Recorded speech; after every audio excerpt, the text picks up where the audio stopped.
Mga bistanan, salamat ko sa Ginoo, sa Pastor Ray, Ma'am Gemma, and all family, and Pikarangan Bible Baptist Church family for giving me the opportunity to be with you tonight.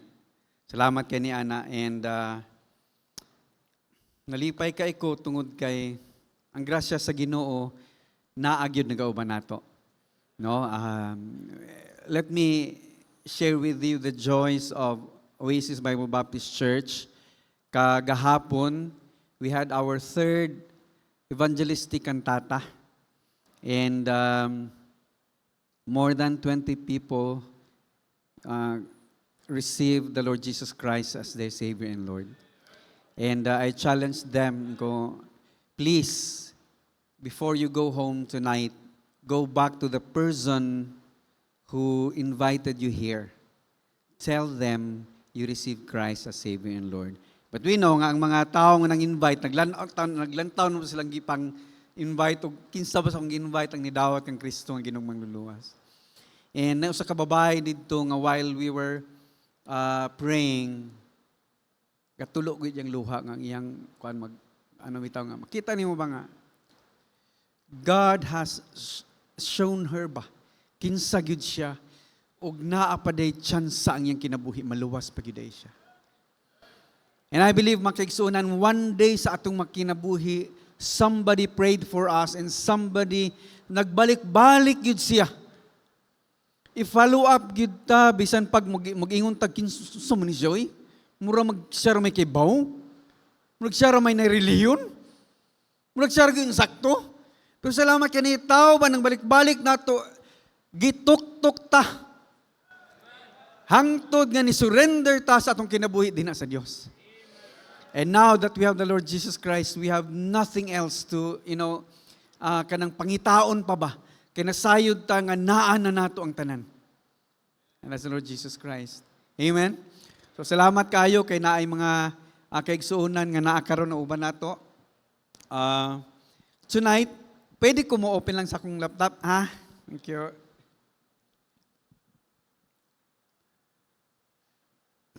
Karon nga gabi atong hisgutan simple ra gyud kaayo, no?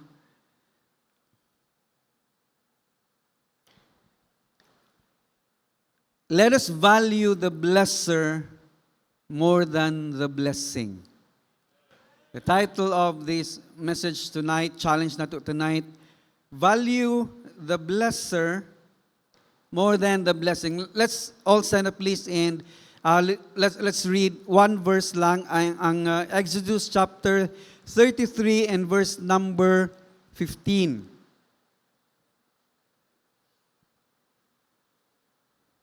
Exodus chapter 33 verse number 15. Naana makigsunan? Amen. Atong dunganan sa pagbasa, ready, read.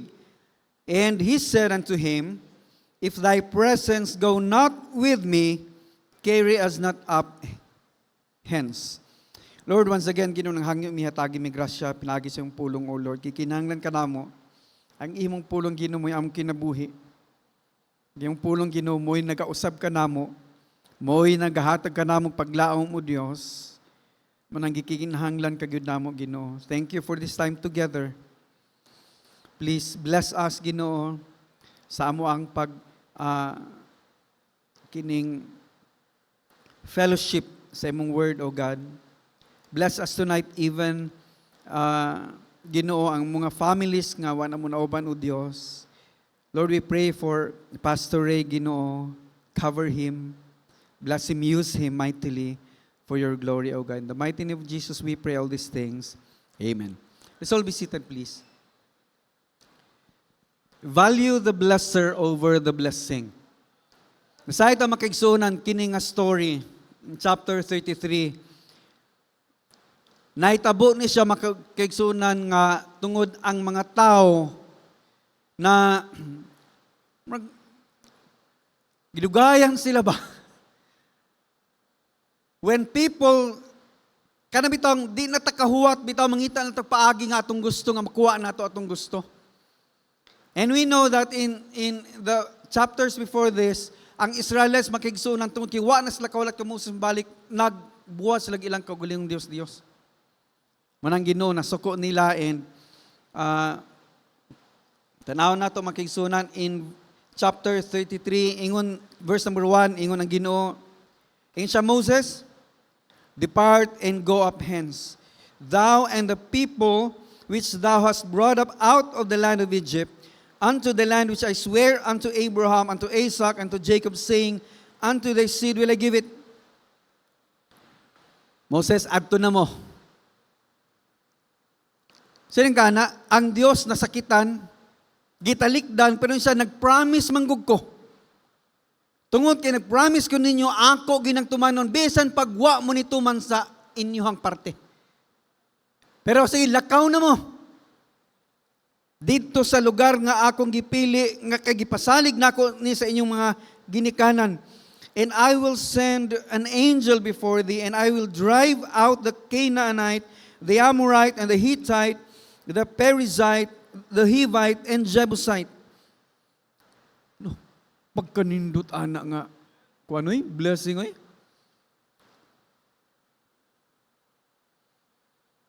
Sinang ka, nakasala sila, nagpalayo sila, pero inang Ginoo, sige, ihatag ko ninyo, lakaw na. Unya, sa paglakaw nila, nasayod sila nga daghan sila ay mahinagbuan nga problema. Pero ingon ang Ginoo, kining mga tawhan nga inyong maagian, kining mga tribo, pildihon ni silang tanan. Di ba na nindot nga blessing? Unya, napa? Verse number 3, unto a land flowing with milk and honey, for I will not go up with thee in the midst of thee. For thou art a stiff-necked people, lest I consume thee in the way. Igsoon, first 3, nindot kayo. Ning siya lakaw na, kaya akong promise, tumanon ko na. Kadua, tanan ni mong maagian, pilde, daog ka na. Og ang imong adtuan, usa ka lugar nga pinakanindot, land flowing with milk and honey. Pero kay gahi mong go, di ko mo pa ninyo.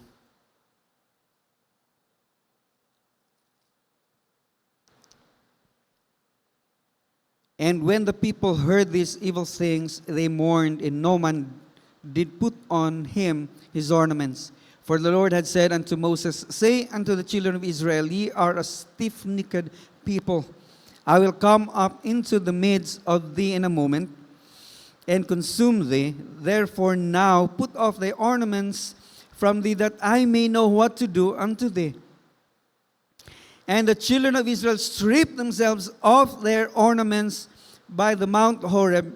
And Moses took the tabernacle and pitched it without the camp, afar off from the camp, and called it the tabernacle of the congregation. And it came to pass that everyone which sought the Lord went out unto the tabernacle which was without the camp. Okay?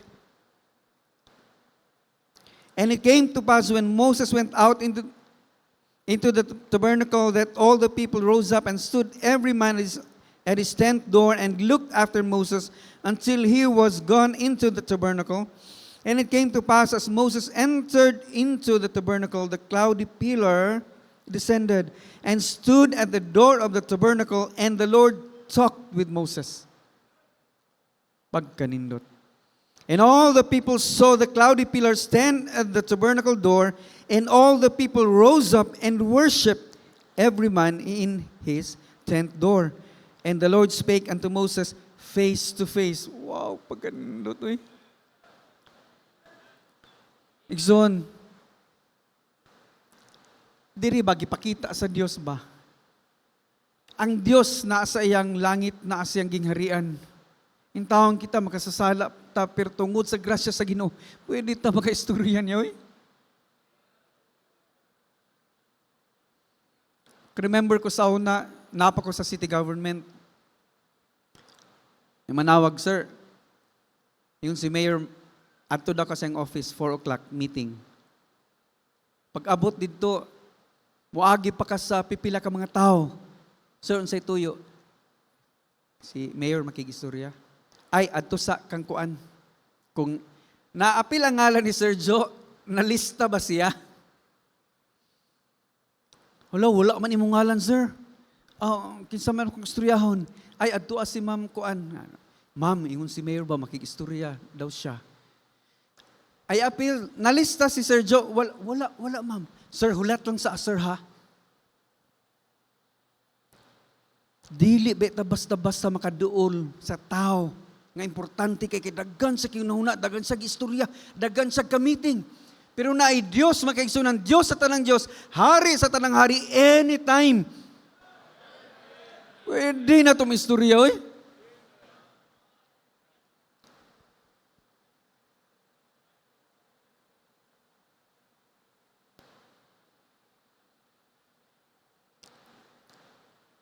And the Lord spake unto Moses face to face, as a man speaketh unto his friend. Pagkanindot.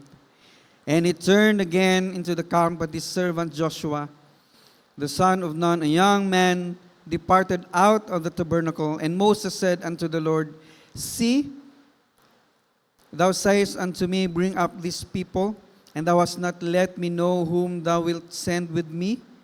Yet thou hast said, I know thee by name, and thou hast also found grace in my sight. Now therefore I pray thee, if I have found grace in thy sight, show me now thy way, that I may know thee, that I may find grace in thy sight, and consider this nation is thy people. Igsoon, salamat kis Ginoo. Nga naman, pwede da ita makalangi sa Dios.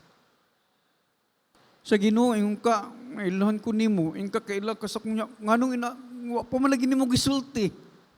Kinsa man, Lord. Sige daw, Lord, be, that I may find grace in thy sight, and consider that this nation is thy people. Salamat sa Ginoong tubag sa Ginoo. Ubanante ka. There are times in our lives nga inaan ang sitwasyon ba, pero kung manghangit ta sa Ginoo, pwede day usbon sa Ginoo ang dagan sa atong kinabuhi. Muna ang nakanindot nato makigsunan. Pwede usbon sa Ginoo ang dagan sa atong kinabuhi.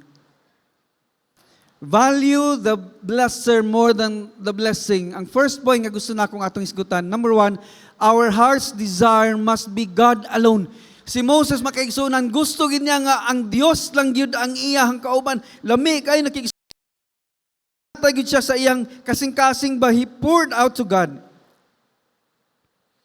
Unya ingon siya, Lord,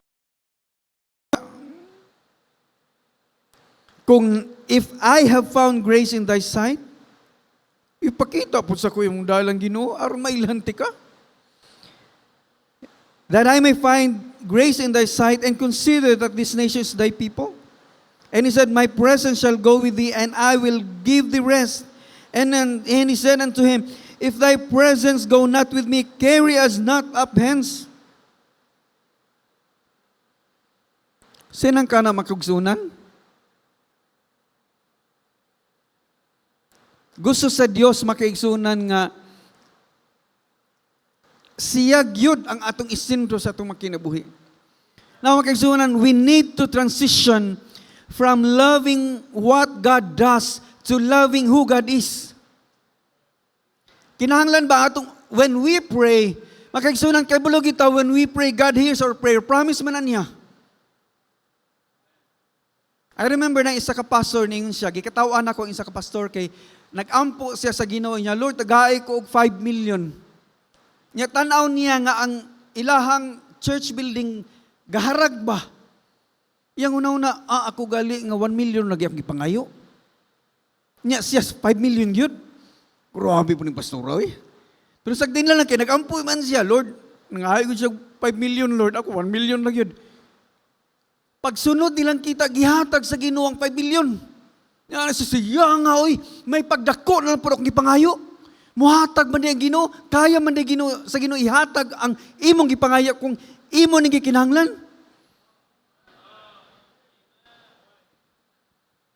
Pero sometimes, ang atong matutukan ang blessing nga gihatag sa Dios, malimot na ta sa Dios nga naghatag niini.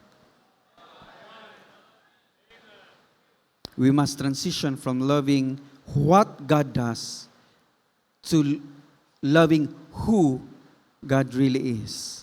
In Psalm 73:25, the Bible says, "Whom have I in heaven but thee? And there is none upon earth that I desire but thee." Yun ang salmista, wala gyud hari. Nakatilaw na og nindot kay kinabuhi, pero niyon gyapon siya, ang akong gusto Ginoo ay mong langit. Ang gusto nako samtang naapo ko ning kalibutan, nga ubanan ko nimo Ginoo. Nga mong uban gyud kanako.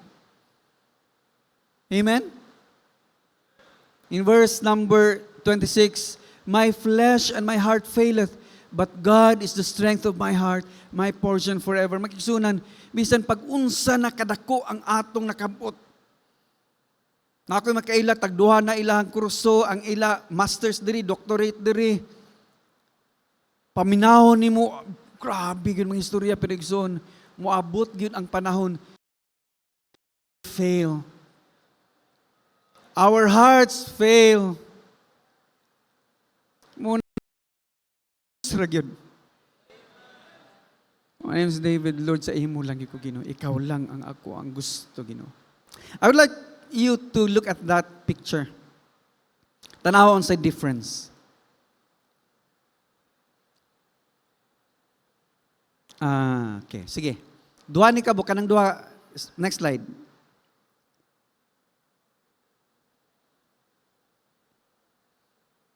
After 10th slide, Psalm 23:26. Na?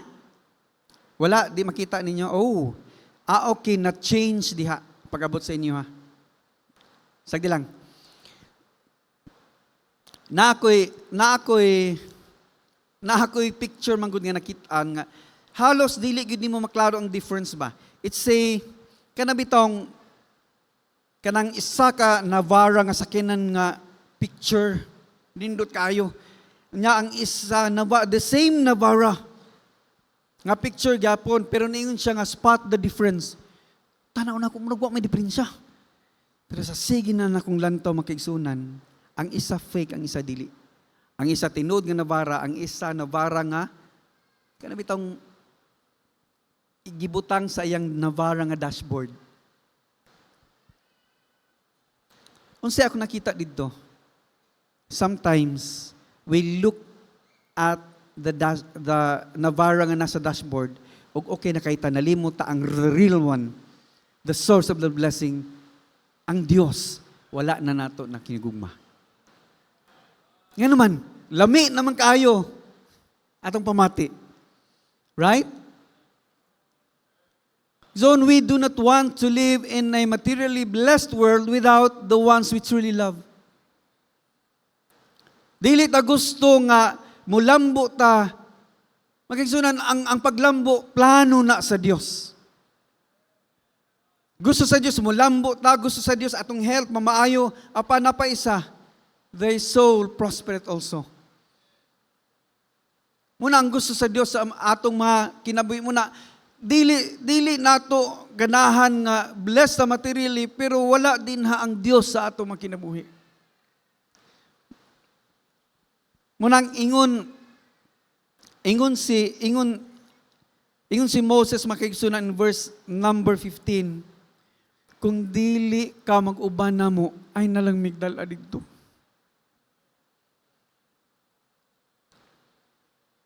Di ba? Lamin na mungod kayo. Adto na lang good mo. Promise ba nako na? Adto na lang good mo. Tanan ninyong kontrapilde. Adto na lang good mo, lami inyong kinabuhi. Lami naman, okay naman ha. Pero kayon si Moses, bisag unsa na kalami, kung wa kasamo Ginoo, no. I'd rather stay in this wilderness. Bahalag magkalisod-lisod ko, kay kung naa ka, tangtang tanang kalisdanan. Unsa man ang naa ko, milk and honey, lami kayo, dagko kay nga lami nga pagkaon pero wa ka Ginoo nasayod ko di gyud na tinuod nga kalipay. So why we need to value more than the blessing. Number 2, our heart's alignment is with His kingdom and His righteousness alone. Dapat ang atong kasing-kasing ba na align sa iyang kingdom ug sa iyang righteousness. Because choosing the blesser over the blessings fundamentally shifts our daily priorities. Choosing the blesser over the blessings fundamentally shifts our daily priorities. And Jesus gave us a clear roadmap commanding us to seek His kingdom first. And also His righteousness, and all the things that we need will be given to us as well. Yun ang Ginoo, kung ato lang siyang unahong tanan atong panginahanglan, nakalinya na pod. Klaro kay na iyang example. Funny how some people covet God's blessings while totally ignoring His precepts. Nagabi sa wali ni Pastor Sunny, yung example, and would like to borrow that. Na ay isa ka tao nga nag-birthday siya. And then, happy kay sila during his birthday, together with his friends. And then, they had, pag human, anak mong gina sa kalibutanon, human nga, magtapok, mangaon, mag-inom. So, hubog na siya. Ignan siya siyang kumpare, pre, unsa imuhang gusto, pre. Kaning, unsa na, blow the candle niya, pag-wish na. Siya nga akong wish. Good health. Kita mo na, binuang nga kinabuhi, pero ang wish niya, good health gyapon. Wa ma-align ba? Pero gusto gyapon o good health. Pero perting hubugan na.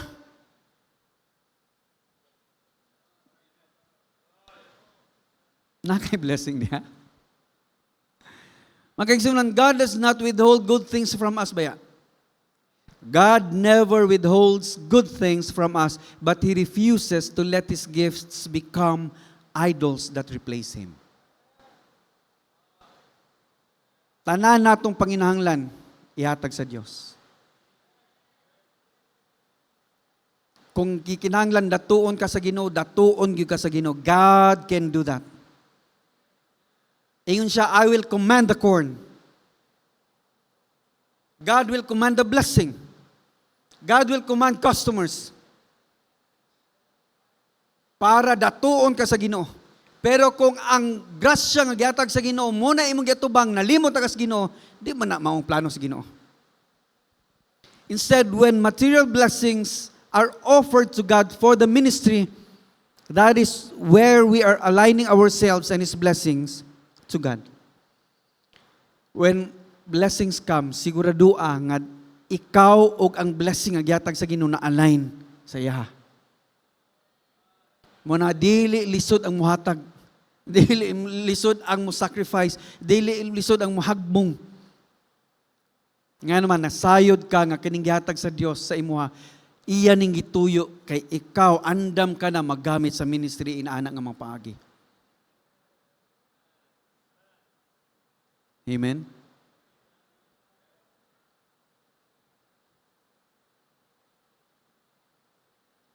So we need to focus therefore how we can prioritize God in all that we have and in all that we do, and the results will be amazing. Importante lang gid kayo ang atong kasing-kasing na align din ha sa Dios. Say nang ka makigsunan, ingon si Moses, kundi ka mag-uban namo, ayaw na lang migdal dito.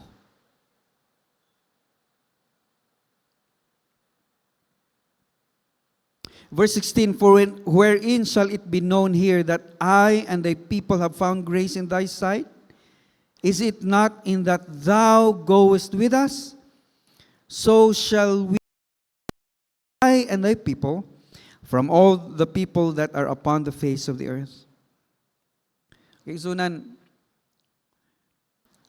salamat sa Ginoo nga gigamit punta sa Dios nga nakaadto ta og ministry to the UPGs, unreached people groups.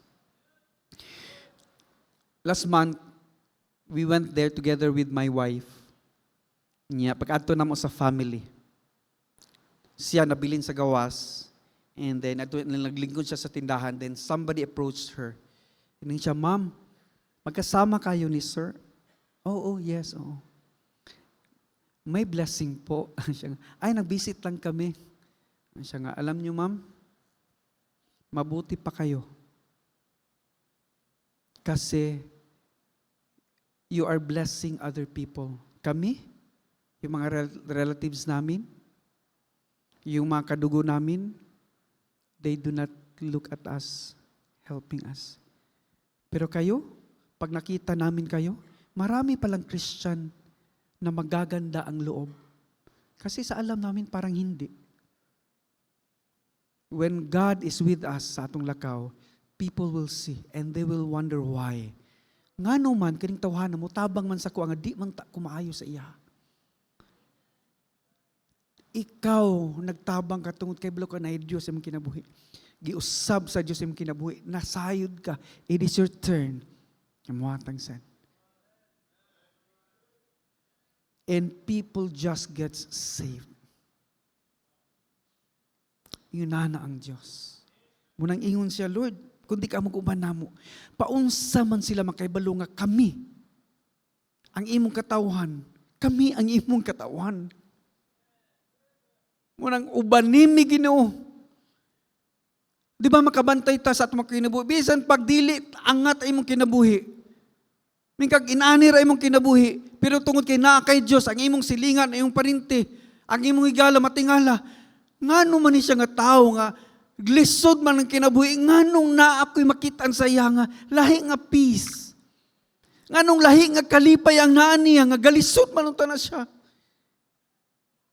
Sara may rason na ay Kristo. Sa rason na ay Diyos. The God of the Bible is with him. Muna hangyo ni Moses.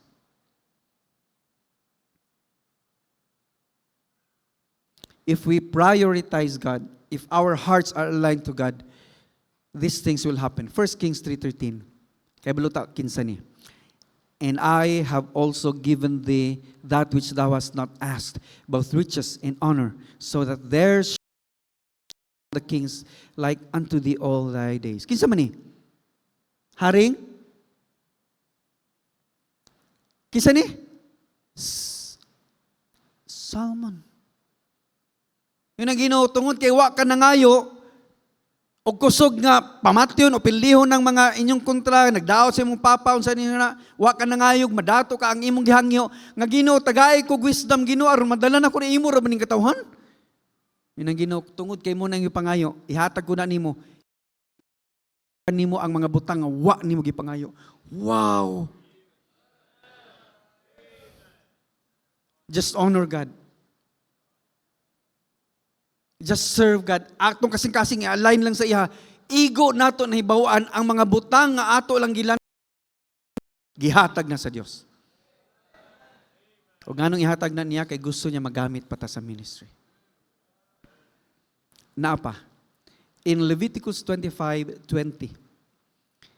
Kinin lang a portion para maka-save ta sa time. And if ye shall say, what shall we eat the 7th year? Behold, we shall not sow nor gather in our increase. Then will I command my blessing upon you in the 6th year, and it shall bring forth fruit 3 years. Kaya wala man down sa story, ani, yun ang Ginoo pagka trabaho. The whole year. Ansa man ka, mutuman ka, dili.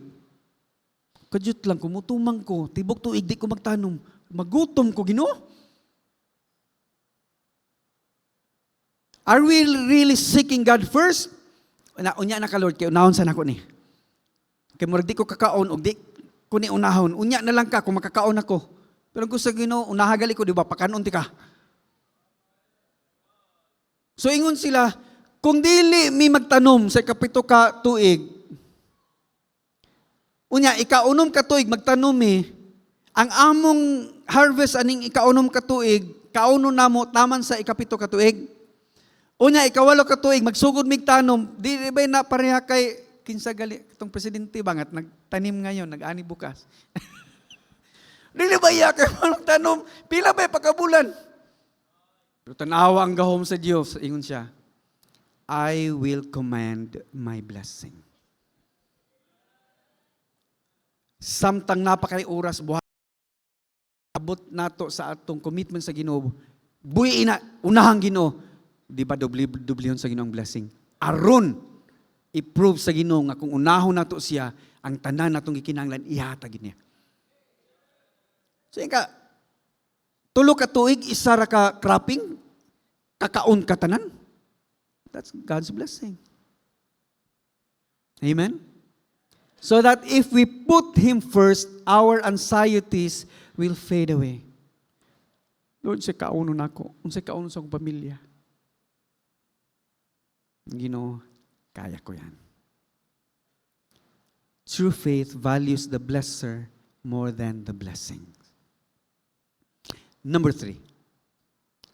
Our heart's joy is anchored in His presence even when blessings dry up.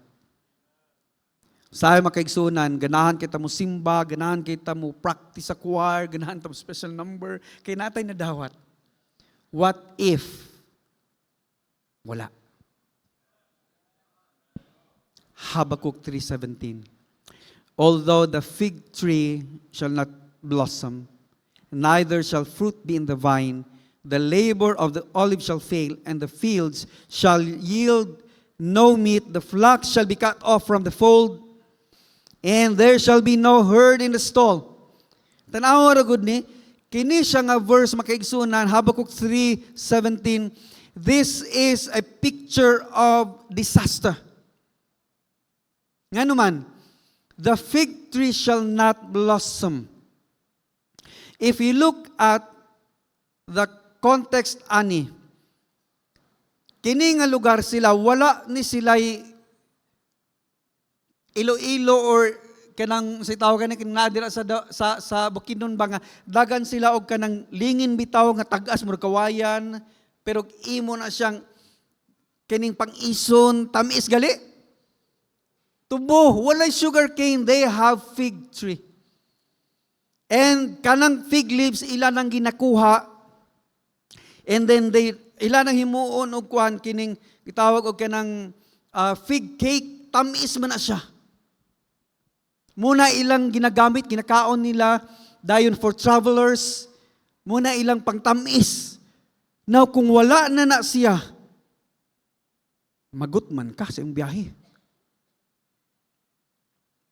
Neither shall fruit be in the vines. Sa to pa ang vine, di na mo bunga, unsa man ang bunga ana? Vine, grapes, unsa man? Wine. Ga-trade ba ni sila? And wine is the kining one of the best nga products i-trade. Kung wa nay bunga, wa nay mabuhat, wa nay kabaligya, wa nay ka-trade, unsa na lang? Wala nay kwarta. The labor of the olive shall fail. Unsa maning olive? Unsay makuha nato sa olive? Ha? Starts with letter O. Oil.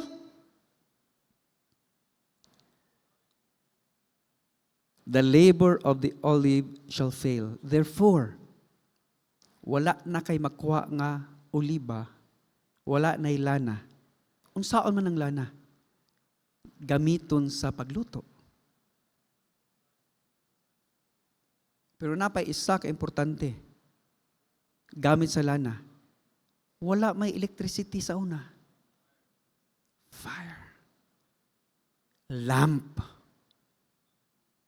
Importante ang lamp. Kung saan pagpasiga sa lamp, you put in oil. Di ba na ay parable? Kay balo, when Jesus Christ told that parable, they knew it. Kay importante ning olive sa ilaha. Kung wala na'y oil, wala na'y suga. Way pangluto. The fields shall yield no meat. Wala na'y maihaw. Wala na'y pagkaon. The flock shall be cut off from the fold. Wala na'y kining, si tawag ani, sheep, di naka-shear. Dili na magamit ilang wool, dili na kabuhat og sanina. Tugnaw na kays gabi, iwa na. There shall be no herd in the stall. Kining herd in the stall, this talks about kanang commercialization. Wa pa may sakyanan sa may gamit. Muing galikag herd, kabayo, mga working animals, therefore wala na'y magamit pandaro. This verse is a complete disaster. Extreme famine. Walang-wala. Pero tanawa sa verse number 18. Yet I will rejoice in the Lord. So, kaya na to. Rejoice sa Ginoo nga bisan walang-wala na ta. Kablo ka nga nung kaya niya, yet I will rejoice in the Lord, I will joy in the God of my salvation. Nga naman, bisag na ako sa kalisdanan, na ako, siya ang akong manluluwas. Basta naa akong manluluwas, okay na ko. Nga naman, even in the valley, God is good. Bisan naas ubos, naas kalisdanan, ang Dios maayo gyapon. Nga noon sa day buhaton sa Dios, in verse number 19, the Lord God is my strength, and He will make my feet like hinds feet. Kabalo mong sanang hinds feet? Ang sanang hinds feet? Tiil sa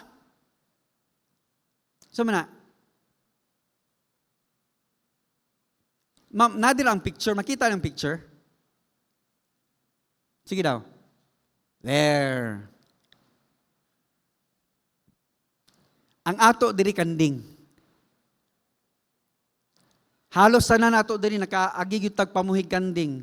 Nakatanaw taon sa ang kanding, tanawang kanding. Ganahan kay sila mga bukid-bukid. Dayon ganahan kay sila bisag gamay lang kay nga bato. Naalay gintang gamay pag lukso nila makalukso na pud sila. Para makasaka sila. Ang hunahuna niya, ingon siya, bisag unsa katumang kalisod, ang akong Dios nga mangluluwas nako, muhatag nako kusog, nga gikan sa ubos, iya kong hinahinayon, tabangan ko niya, makasaka ko, ambot lang kung asa taman. Pero nasayod ta, ang atong prayer, higher ground. Lord, dad ako sa hitaas. Paibabaw, pahitaas. Di ba natay kanta na?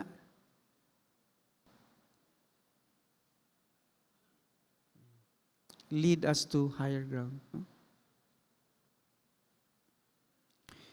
The Lord God is my strength, and He will make my feet like hinds feet, and He will make me to walk upon mine high places. Wow. Igsoon, inana ang Ginoo, igsoon. Muna importante kayo, we need to value the blesser more than the blessing. Because blessings fade. Our health mo fade. Atong sakyanan, magasgas. Say, makasama na to anak. Ang first na magasgas mo yung pinakasakit. Kunya ako atong anak makagasgas.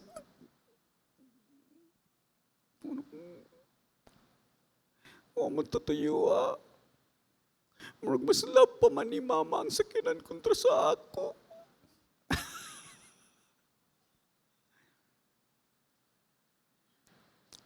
Di ba? What remains makigsunan ang presensya sa Diyos. That's what we need to value. Amen?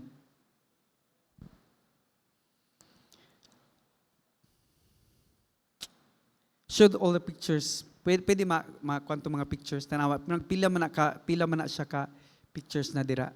Sige daw. Maura? Okay. Sige. So, blessings are seasonal, but the blesser is eternal. Because blesser does not, here is what Jeremiah and Paul had to say. Jeremiah 9:24, let him glory in this, that he understandeth and knoweth me, that I am the Lord which exercise loving kindness, judgment, and righteousness in the earth, for in these things I delight, saith the Lord. Unsay atong ikapanghambog na ay Dios nga nahigugman nato, na ay Dios nga nagpaila sa iyang kaugalingon nato. Di ba? Munang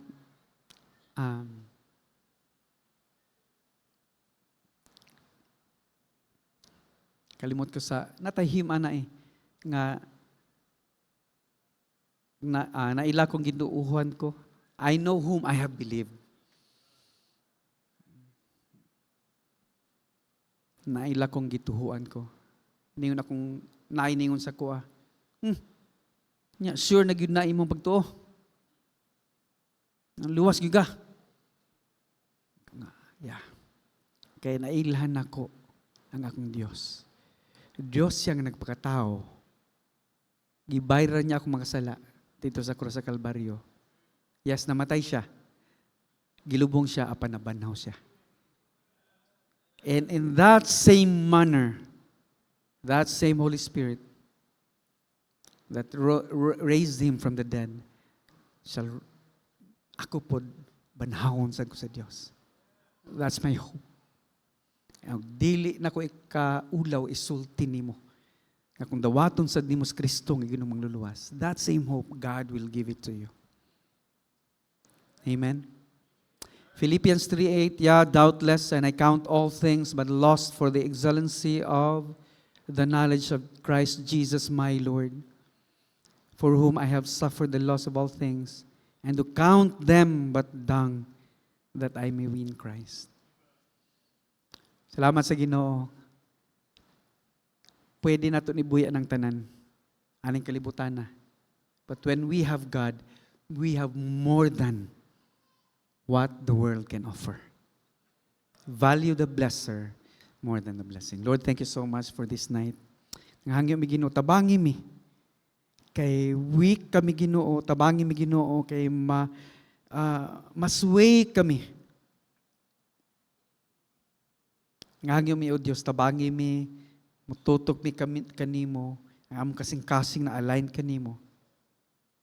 Bisan unsay may tabo Ginoo, dili mi Lord magpalayo nimo. Our desire Ginoo nga ubanan mi nimo hangtod sa hangtod sumala sa iyong pasalig.